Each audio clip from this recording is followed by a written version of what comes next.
Heroes जैसा कुछ नहीं होता, सिर्फ लूजर्स होते हैं। यहां तक पहुंचना मुश्किल था। शक्ति से दुनिया झुकती है, इसे हासिल कर लो।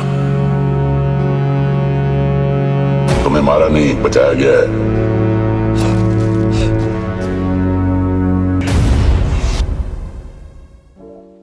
क्या भगवत गीता माइथोलॉजिकल बेस्ड बनाएगी क्रिश 4 को? कृष्णा युग से कौन आया कृष्ण से मिलने? क्या द्वापर युग से होगा टाइम ट्रैवल? हेलो दोस्तों, मैं हूं स्प्रिया, मैं हूं आज के लिए आपकी होस्ट और दोस्त। और आज खबर लेकर आ रही हूं फिल्म क्रिश 4 के बारे में। ऋतिक ने क्रिश सीरीज के 15 साल पूरे होने पर क्रिश 4 के आने की अनाउंसमेंट की और सबके मुंह बंद हो गए। बता दें कि राकेश रोशन क्रिश 4 पर पूरी तरह से लग गए हैं और इस बार उन्होंने ऋतिक रोशन के सामने एक बड़ी चुनौती रखी है। राकेश रोशन ने बताया कि क्रिश सीरीज की एक और नई फिल्म लिखना आसान नहीं है, क्योंकि ये बहुत ही सफल फिल्म सीरीज है। इसमें अच्छा खासा वक्त लगेगा, लेकिन मेरी पूरी टीम इस पर काम कर रही है। इसके अलावा राकेश ने फिल्म के बारे में कुछ भी नहीं बताया है, लेकिन रोहित मेहरा, जादू, काया और टाइम मशीन की वापसी फिल्म में पक्की है। तो पिछले वीडियो में हमने आपको बताया था कि रोहित कहता है कि डॉक्टर मेटालिक के आने से उनकी टीम और भी ताकतवर हो गई है। फिर रोहित पूछता है काया कहाँ है? तब उनका ध्यान काया की तरफ जाता है कि उससे तो ये लड़े ही नहीं। अब क्रिश वापस घर जाता है तो देखता है कि उसके कंप्यूटर से किसी ने यूएफओ से बात की है, लेकिन वो जैसे ही पिया को बुलाने लगता है तभी जोर जोर से हवाएं चलने लगती है और भरी दोपहर में रात जैसा मौसम हो जाता है। आपको क्या लगता है किसने बुलाया होगा यूएफओ को? तो क्रिश और कृष्णा के घर के बराबर में उसके पड़ोसी के 2 बच्चे हैं जो बहुत ही सीधे हैं। हमेशा से ही क्रिश और उसके किस्सों के दीवाने रहे हैं, इसीलिए जब भी कृष्णा घर पर आता है उन बच्चों के लिए हमेशा ही कुछ न कुछ लेकर आता है। साथ ही उनको रोज एक कहानी भी सुनाता है। एक दिन कृष्णा प्रसाद लेकर उन पड़ोसी के घर गया, जहाँ उन बच्चों की दादी बच्चों को भगवत गीता का अध्याय 3 कर्म योग सुना रही है। कृष्णा भी वही सुनने बैठ जाता है, जिससे वो बताती है कि गीता की शिक्षा का केंद्र बिंदु उसका कर्म योग का सिद्धांत है। कर्म तथा योग 2 शब्दों से मिलकर बना है। कर्म का अर्थ है साधारण कार्य जो किया जाता है। गीता में कर्म का प्रयोग कर्तव्य के अर्थ में हुआ है।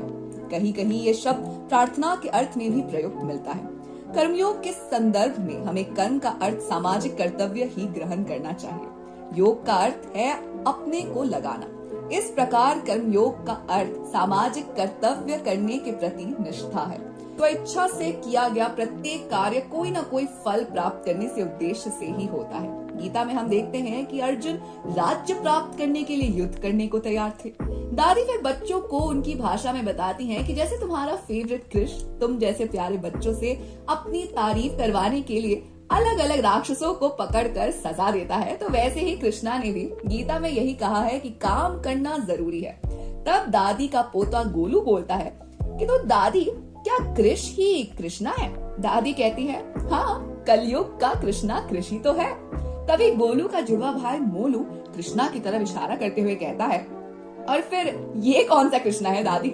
दादी कहती है ये तुम इसी से पूछ लो। तब कृष्णा बोलता है कि क्या दादी, कर्म करने से इतने जरूरी है कि उसमें इंसान ये भूल जाए कि उसे कौन से कर्म करने हैं, अच्छे या बुरे?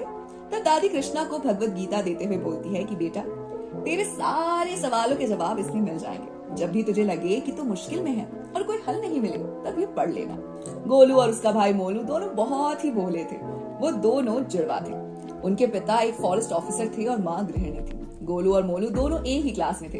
वो दोनों बहुत ही भोले थे, इस कारण स्कूल के कुछ शरारती बच्चे उन दोनों को बहुत तंग करते थे। एक बार वो बच्चे उन दोनों को उनके स्कूल के पीछे वाली पहाड़ी जंगल में छोड़ कर आ गए। वो दोनों रास्ता भूल गए और उस पहाड़ी जंगल में कहीं खो गए। वो मदद के लिए आवाज लगाते रहे, लेकिन उनकी आवाज किसी ने नहीं सुनी। वो रोते रोते आवाज लगाते रहे, लेकिन उनकी आवाज कोई सुनने वाला ही नहीं था। वो दोनों रोते हुए एक गुफा के पास चले गए। गुफा के अंदर से किसी जानवर के चिल्लाने की आवाज आ रही थी। वो डर के मारे गुफा से दूर हो गए। तभी उनके सामने एक शेर आ गया और उन पर हमला करने लगा। वो दोनों बचने के लिए उस गुफा में घुस गए। शेर गुफा के अंदर नहीं आया। वो गुफा के बाहर से ही दहाड़ रहा था, लेकिन गुफा के अंदर नहीं आ रहा था। वो शेर वहीं बाहर बैठ जाता। अब गोलू और मोलू दोनों बाहर भी नहीं जा सकते थे, इसीलिए उन्होंने गुफा के अंदर जाने का निश्चय किया। दोनों गुफा के अंदर ही अंदर जाते रहे। वो गुफा बहुत ही बड़ी थी।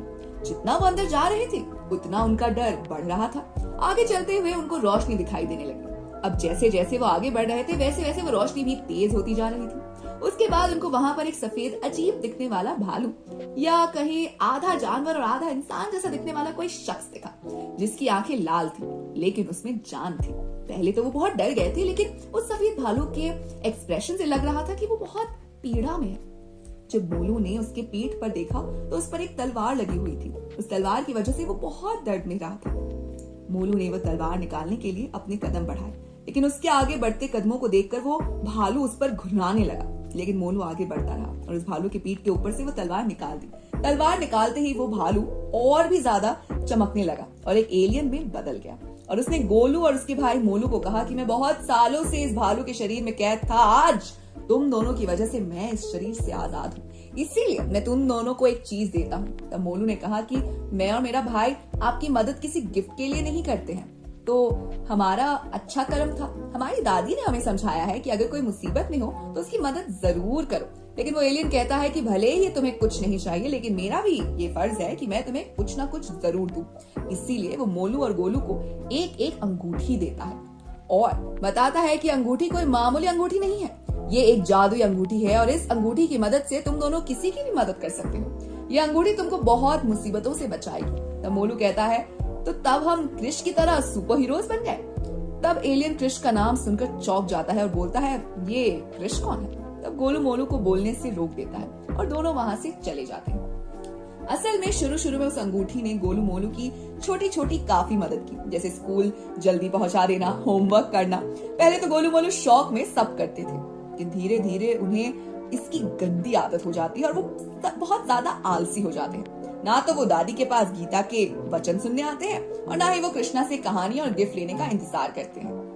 एक बार कृष्णा उनके घर आता है और गोलू मोलू से मिलने की बात उनकी दादी से कहता है। वो दोनों के लिए कृष के मास्क लाया था जो उनका सुपर हीरो था, लेकिन अब उन दोनों ने कृष्णा से मिलने से ही मना कर दिया। गोलू मोलू ने कहा कि अब हमें इसकी जरूरत नहीं है क्योंकि अब हम खुद ही सुपर हीरोज हैं, हम कुछ भी कर सकते हैं। तब कृष्णा और दादी उन पर हंसे और कृष्णा ने मजाक में कहा नहीं, हम उससे बड़े सुपर हीरोज हैं। फिर एक दिन कृष्णा अपने घर पर दादी की दी हुई गीता पढ़ रहा होता है, जिसमें लिखा था कि हर युग में ऐसा समय आएगा जब अच्छाई पर बुराई हावी हो जाएगी। तब हमें धैर्य से काम लेना होगा और बुराई को भी अच्छाई से ही खत्म करना होगा। इतनी देर में कृष्ण का सिग्नल आता है और वो उसी गुफा में जाता है जहाँ कुछ दिन पहले गोलू और मोलू गए थे। वहाँ पहले से काफी पुलिस भी होती है जो किसी एलियन की तलाश कर रहे हैं। तो कृष्ण को लगता है कि शायद ये वही शिप है जिसको उसके कंप्यूटर से बुलाया गया था, लेकिन उसमें पापा का जादू नहीं आया। तो कौन आया है और अब वो कहाँ है? तब एक टीम उस एलियन के पैरों के निशान से समझ जाती है और कृष्ण को बताती है कि ये जो कुछ साल पहले शिप आई थी उससे काफी अलग है और ये एलियन जैसा दिखता जरूर होगा पर शायद ये एलियन नहीं है, ये किसी दूसरे युग से कोई टाइम ट्रैवल करके आया है जिसको बस ये पता था कि छुपने के लिए गुफाओं का ही इस्तेमाल करते हैं। शायद कोई कृष्णा के द्वापर युग से आया हो जो एलियन से ज्यादा खतरनाक हो सकता है। तब कृष्णा कहता है कि ऐसा कैसे हो सकता है। तब वहां मौजूद रोहित कहता है कि ऐसा हो सकता है लेकिन सिर्फ टाइम ट्रैवल से। टाइम ट्रैवल से हम किसी भी युग में जाकर वहां की व्यवस्था और नियमों को देख सकते हैं। तब कृष्ण कहता है कि तो क्या मैं कृष्णा के युग में जा सकता हूँ? रोहित कहता है तुम जा तो सकते हो लेकिन फिलहाल तुम्हें यहाँ ही कृष्णा बनना होगा और इसमें तुम्हारी मदद सिर्फ एक ही असीम शक्ति कर सकती है और वो है भगवत गीता। तो आपको क्या लगता है कौन आया होगा कृष्णा के युग में? क्या क्रिश 4 माइथोलॉजी पर बेस्ड होने जा रही है? आपको ये कॉन्सेप्ट कैसा लगा और आगे की कहानी के लिए आप कितने एक्साइटेड हैं हमें कमेंट सेक्शन में जरूर बताइएगा। साथ ही अगर आपको आज का वीडियो पसंद आया हो तो इसे लाइक कीजिए, दोस्तों के साथ शेयर कीजिए और फिल्मी दुनिया से जुड़े रहने के लिए सब्सक्राइब कीजिए हमारे चैनल बॉलीग्राज स्टूडियोज को।